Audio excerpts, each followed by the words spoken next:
नमस्कार दोस्तों। आइए सुनते हैं कथा सम्राट मुंशी प्रेमचंद द्वारा लिखी हुई कहानी त्रिशूल। तो आइए कहानी शुरू करते हैं। अंधेरी रात है, मूसलाधार पानी बरस रहा है। खिड़कियों पर पानी के थप्पड़ लग रहे हैं। कमरे की रोशनी खिड़की से बाहर जाती है तो पानी की बड़ी बड़ी बूंदें तीरों की तरह नोकदार, लंबी, मोटी गिरती हुई नजर आ जाती हैं। इस वक्त अगर घर में आग भी लग जाए तो शायद मैं बाहर निकलने की हिम्मत ना करूं। लेकिन एक दिन जब ऐसी अंधेरी भयानक रात के वक्त मैं मैदान में बंदूक लिए पहरा दे रहा था, उसे आज 30 साल गुजर गए। उन दिनों में फौज में नौकर था। आह, वह फौजी जिंदगी कितने मज़े से गुजरती थी। मेरी जिंदगी की सबसे मीठी, सबसे सुहानी यादगारें उसी जमाने से जुड़ी हुई हैं। आज मुझे इस अंधेरी कोठरी में अखबारों के लिए लेख लिखते देखकर कौन समझेगा कि इस नीम जान, झुकी हुई कमर वाले खस्ता हाल आदमी में भी कभी हौसला और हिम्मत और जोश का दरिया लहरें मारता था। क्या दोस्त थे, जिनके चेहरों पर हमेशा मुस्कुराहट नाचती रहती थी। शेरदिल राम सिंह और मीठे गले वाले देवीदास की याद क्या कभी दिल से मिट सकती है। वह अदन, वह बसरा, वह मिस्र बस आज मेरे लिए सपने हैं। यथार्थ है तो यह तंग कमरा और अखबार का दफ्तर। हाँ, ऐसी ही अंधेरी डरावनी सुनसान रात थी। मैं बारक के सामने बरसाती पहने हुए खड़ा मैगजीन का पहरा दे रहा था। कंधे पर भरा हुआ राइफल था। बारक के दो चार सिपाहियों के गाने की आवाजें आ रही थीं। रह रहकर जब बिजली चमक जाती थी तो सामने के ऊंचे पहाड़ और दरख्त और नीचे का हरा भरा मैदान इस तरह नजर आ जाते थे जैसे किसी बच्चे की बड़ी बड़ी काली भूली पुतलियों में खुशी की झलक नजर आ जाती है। धीरे धीरे बारिश ने तूफानी सूरत अख्तियार की। अंधकार और भी अंधेरा, बादल की गरज और भी डरावनी और बिजली की चमक और भी तेज हो गई। मालूम होता था प्रकृति अपनी सारी शक्ति से जमीन को तबाह कर देगी। यकाएक मुझे ऐसा मालूम हुआ कि मेरे सामने से किसी चीज की परछाई सी निकल गई।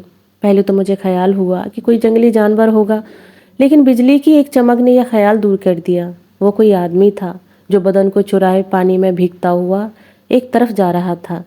मुझे हैरत हुई कि इस मूसलाधार वर्षा में कौन आदमी बारक से निकल सकता है और क्यों। मुझे अब उसके आदमी होने में कोई संदेह न था। मैंने बंदूक संभाल ली और फौजी कायदे के मुताबिक पुकारा, हॉल्ट, हु कम्स देयर। फिर भी कोई जवाब नहीं। कायदे के मुताबिक तीसरी बार ललकारने पर अगर जवाब न मिले तो मुझे बंदूक दाग देनी चाहिए थी। इसलिए मैंने बंदूक हाथ में लेकर खूब जोर से कड़क कर कहा, हॉल्ट, हु कम्स देयर। जवाब में अब की भी ना मिला, मगर वह परछाई मेरे सामने आकर खड़ी हो गई। अब मुझे मालूम हुआ कि वह मर्द नहीं, औरत है। इसके पहले कि मैं कोई सवाल करूं, उसने कहा, संतरी, खुदा के लिए चुप रहो, मैं हूं लुइसा। मेरी हैरत की कोई हद न रही। अब मैंने उसे पहचान लिया। वो हमारे कमांडिंग अफसर की बेटी लुइसा ही थी। मगर इस वक्त इस मूसलाधार मेह और इस घटाटोप अंधेरे में वो कहाँ जा रही थी। बारक में 1000 जवान मौजूद थे जो उसका हुक्म पूरा कर सकते थे। फिर वह नाजुक बदन औरत इस वक्त क्यों निकली और कहाँ के लिए निकली। मैंने आदेश के स्वर में पूछा, तुम इस वक्त कहाँ जा रही हो। लुइसा ने विनती के स्वर में कहा, माफ करो संतरी, यह मैं नहीं बता सकती और तुमसे प्रार्थना करती हूँ कि यह बात किसी से न कहना। मैं हमेशा तुम्हारी एहसानमंद रहूंगी। यह कहते कहते उसकी आवाज़ इस तरह कांपने लगी जैसे किसी पानी से भरे हुए बर्तन की आवाज़। मैंने उसी सिपाहियाना अंदाज में कहा, यह कैसे हो सकता है। मैं फौज का एक अदना सिपाही हूँ, मुझे इतना अख्तियार नहीं। मैं कायदे के मुताबिक आपको अपने सर्जन के पास ले जाने के लिए मजबूर हूँ। लेकिन क्या तुम नहीं जानते कि मैं तुम्हारे कमांडिंग अफसर की लड़की हूँ। मैंने जरा हंसकर जवाब दिया, अगर मैं इस वक्त कमांडिंग अफसर साहब को भी ऐसी हालत में देखूं तो उनके साथ भी मुझे यही सख्ती करनी पड़ती। कायदा सबके लिए एक सा है और एक सिपाही को किसी हालत में उसे तोड़ने का अख्तियार नहीं है। यह निर्दय उत्तर पाकर उसने करुणा स्वर में पूछा, तो फिर क्या तदबीर है। मुझे उस पर रहम तो आ रहा था, लेकिन कायदों की जंजीरों में जकड़ा हुआ था। मुझे नतीजे का जरा भी डर न था। कोर्ट मार्शल या तंजुली या कोई और सजा मेरे ध्यान में न थी। मेरा अंतःकरण भी साफ था, लेकिन कायदे को कैसे तोड़ूं। इसी हैस वैस में खड़ा था कि लुइसा ने एक कदम बढ़ाकर मेरा हाथ पकड़ लिया और निहायत पुरदर्द बेचैनी के लहजे में बोली, तो फिर मैं क्या करूं। ऐसा महसूस हो रहा था कि जैसे उसका दिल पिघला जा रहा हो। मैं महसूस कर रहा था कि उसका हाथ कांप रहा था। एक बार जी में आया, जाने दो, प्रेमी के संदेश या अपने वचन की रक्षा के सिवा और कौन सी शक्ति इस हालत में उसे घर से निकलने पर मजबूर करती। फिर मैं क्यों किसी की मोहब्बत की राह का कांटा बनूं? लेकिन कायदे ने फिर जबान पकड़ ली। मैंने अपना हाथ छुड़ाने की कोशिश न करके मुंह फेर कर कहा, और कोई तदबीर नहीं है। मेरा जवाब सुनकर उसकी पकड़ ढीली पड़ गई कि जैसे शरीर में जान न हो, पर उसने अपना हाथ हटाया नहीं। मेरे हाथ को पकड़े हुए गिड़गिड़ा कर बोली, संतरी, मुझ पर रहम करो, खुदा के लिए मुझ पर रहम करो, मेरी इज्जत खाक में मत मिलाओ, मैं बड़ी बदनसीब हूँ।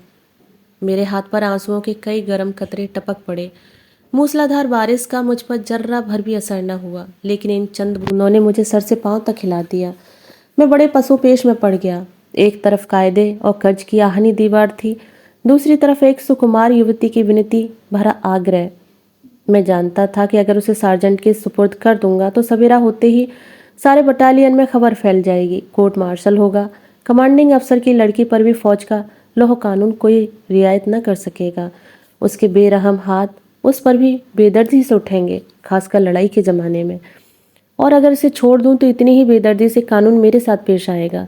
जिंदगी खाक में मिल जाएगी। कौन जाने कल जिंदा भी रहूं या नहीं, कम से कम तंजुली तो होगी ही।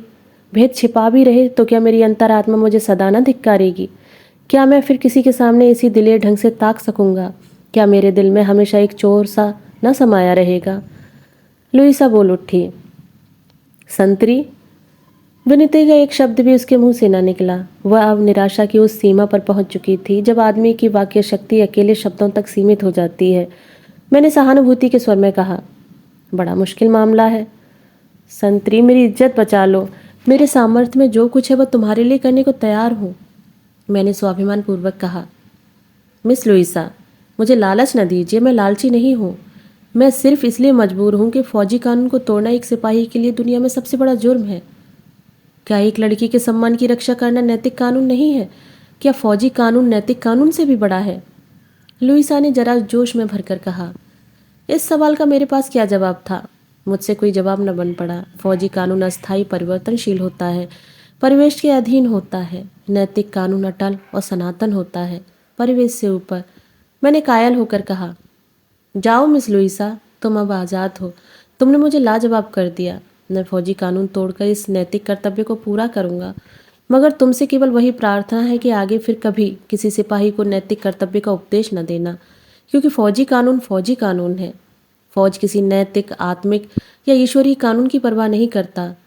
लुईसा ने फिर मेरा हाथ पकड़ लिया और एहसान में डूबे हुए लहजे में बोली, संतरी, भगवान तुम्हें इसका फल दे। मगर फौरन उसे संदेह हुआ कि शायद वह सिपाही आइंदा किसी मौके पर यह भेद न खोल दे।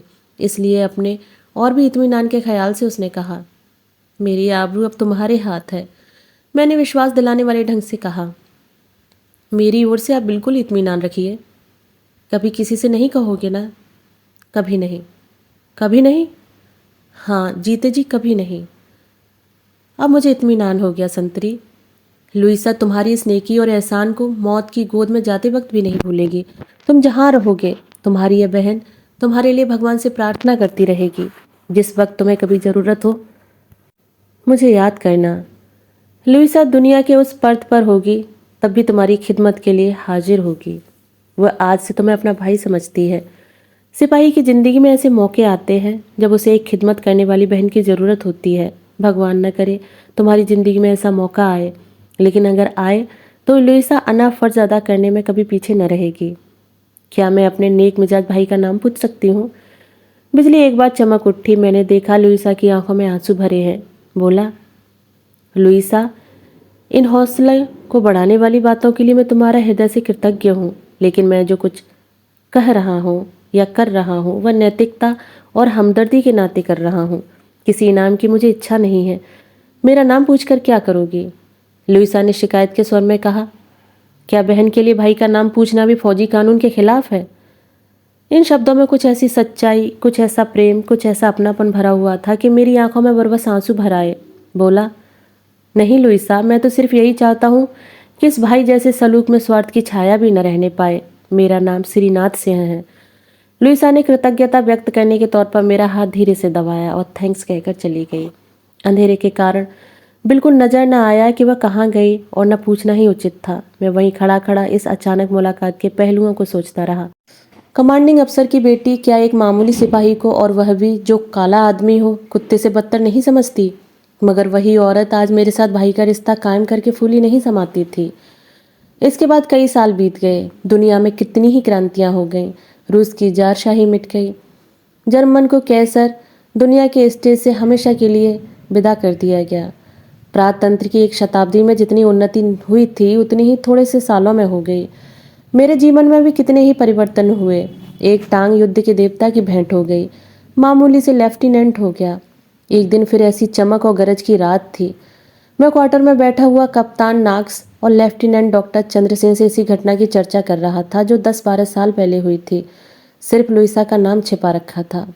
कप्तान नाक्स को इस चर्चा में असाधारण आनंद आ रहा था।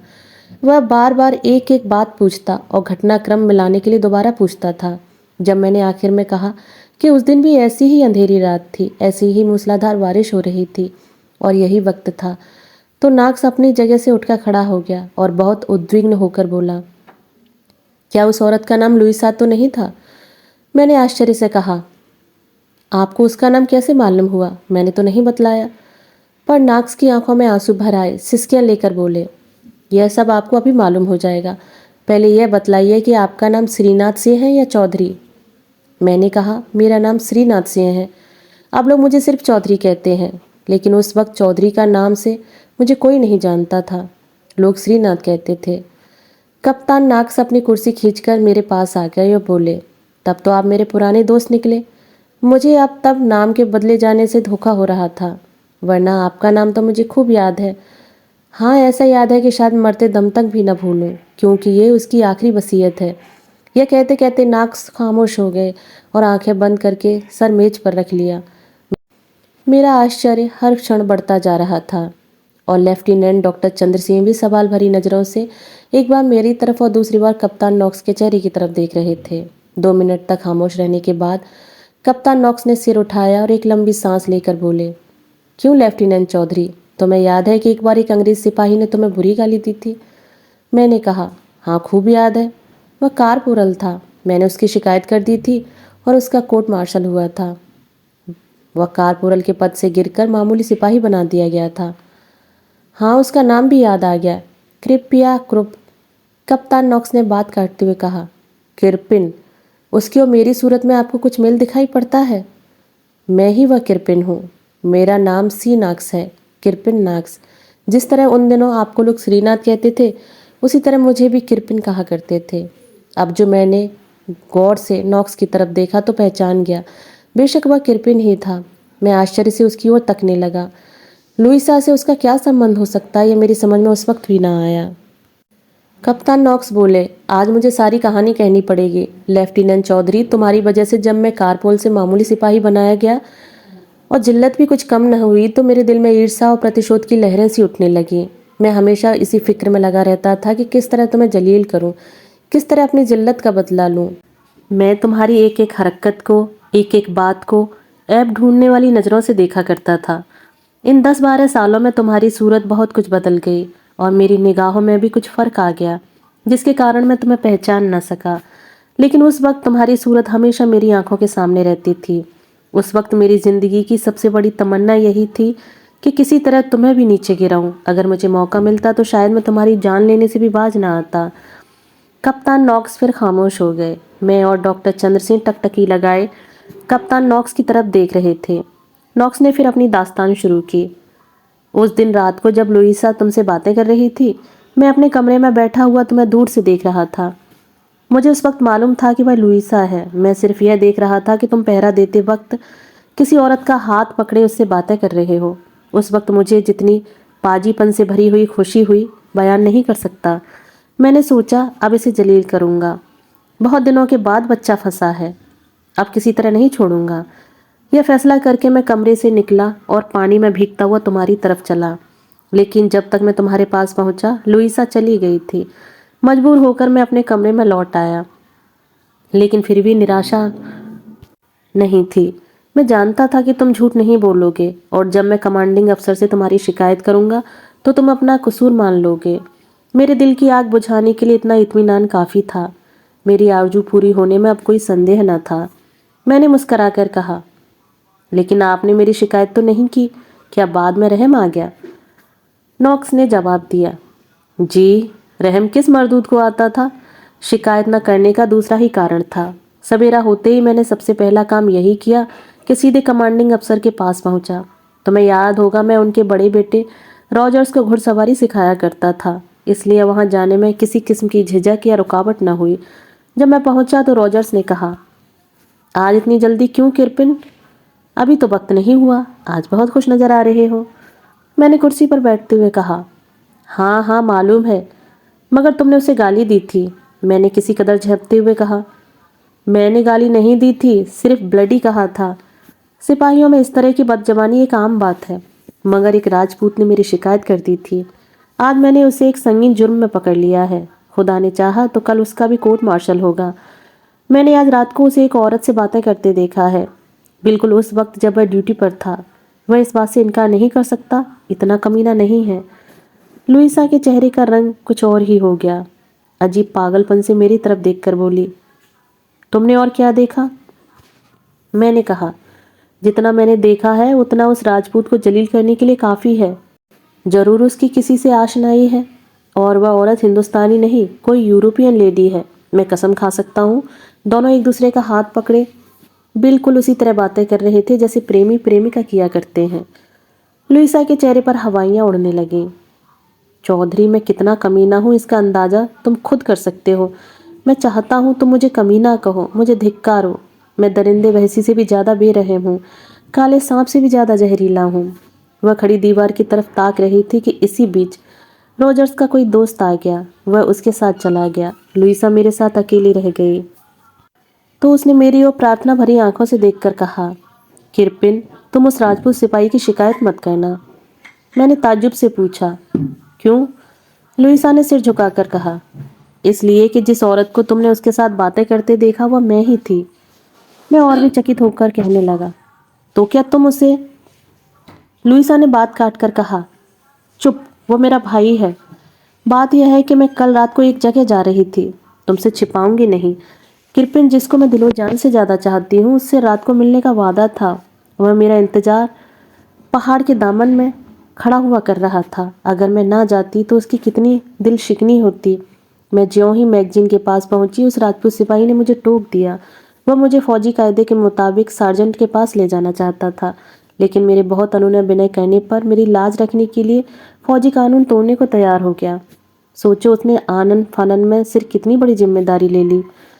मैंने उसे अपना भाई कहकर पुकारा है और उसने भी मुझे बहन कहा है। सोचो अगर तुम उसकी शिकायत करोगे तो उसकी क्या हालत होगी। वह नाम न बतलाएगा, इसका मुझे विश्वास है। अगर उसके गले पर तलवार भी रख दी जाएगी तो भी वह मेरा नाम न बताएगा। मैं नहीं चाहती कि एक नेक काम करने का उसे यह इनाम मिले।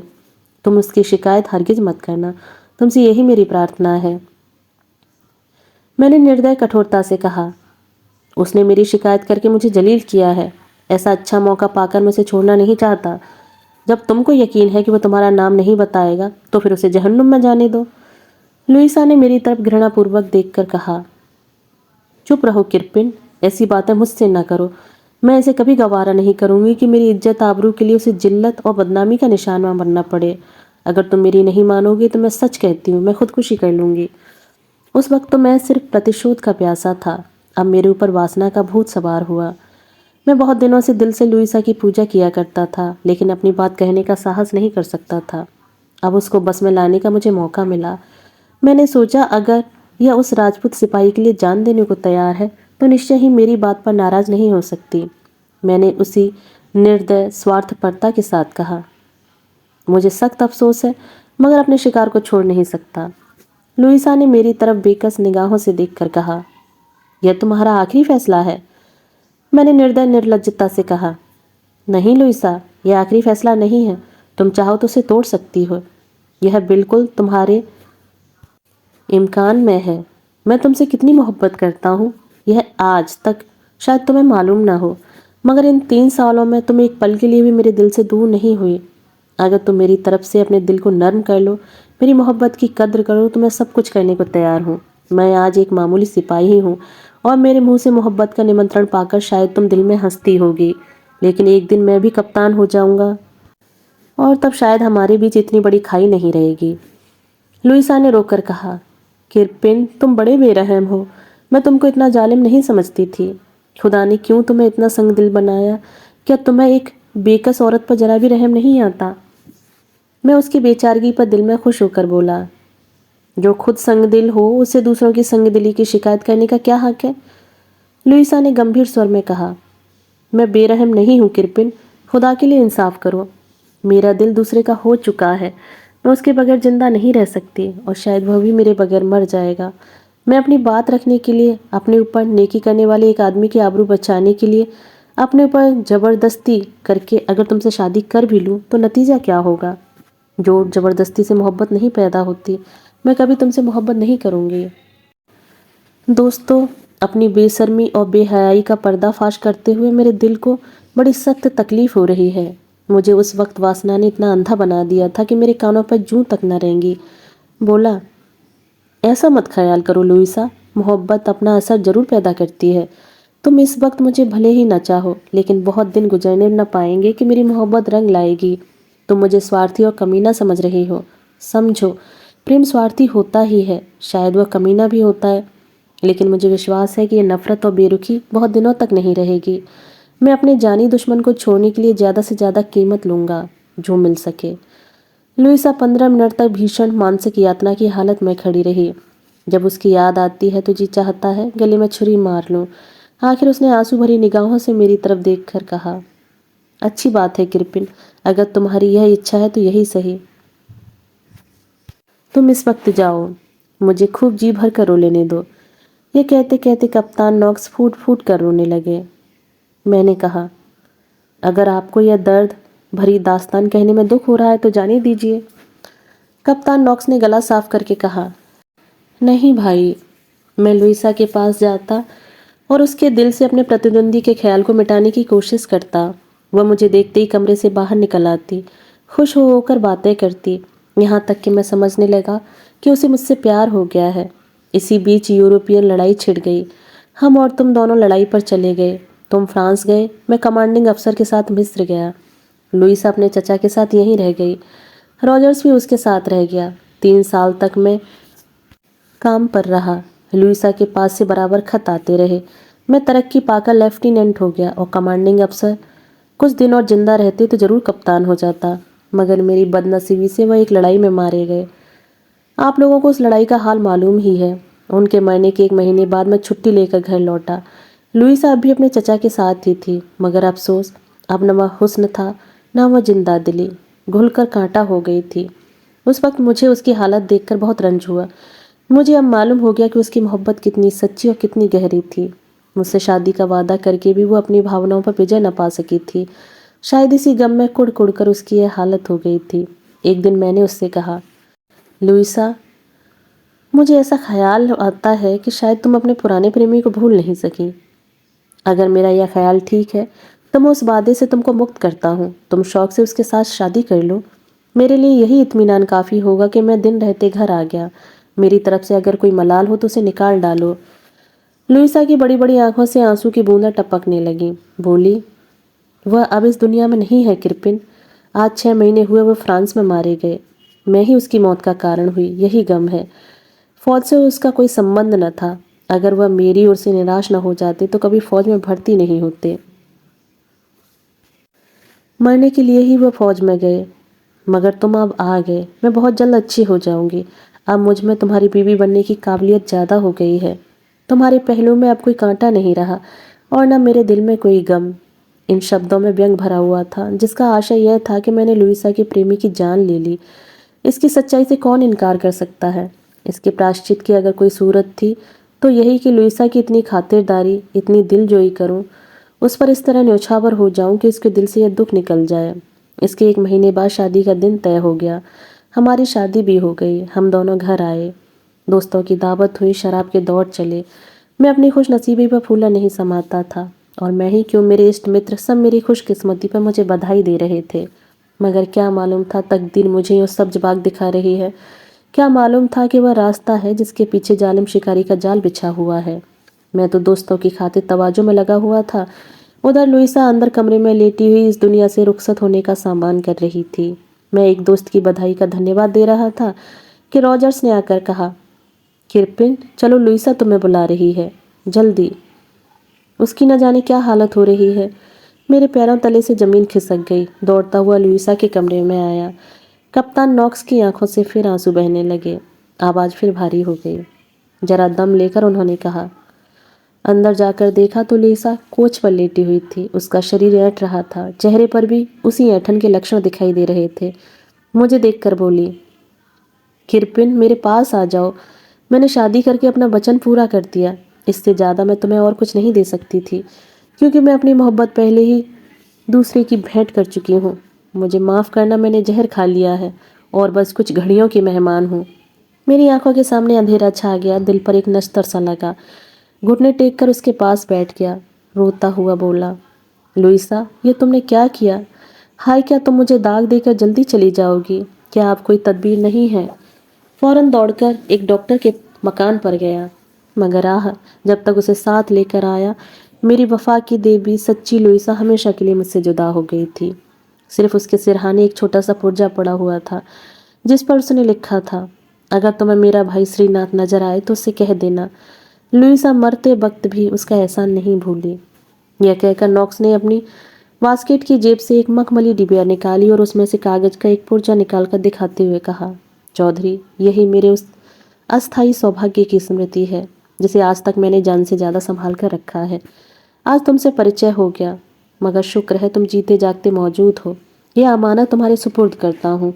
अब अगर तुम्हारे जी में आए तो मुझे गोली मार दो, क्योंकि उस स्वर्गिक जीव का हत्यारा मैं हूँ।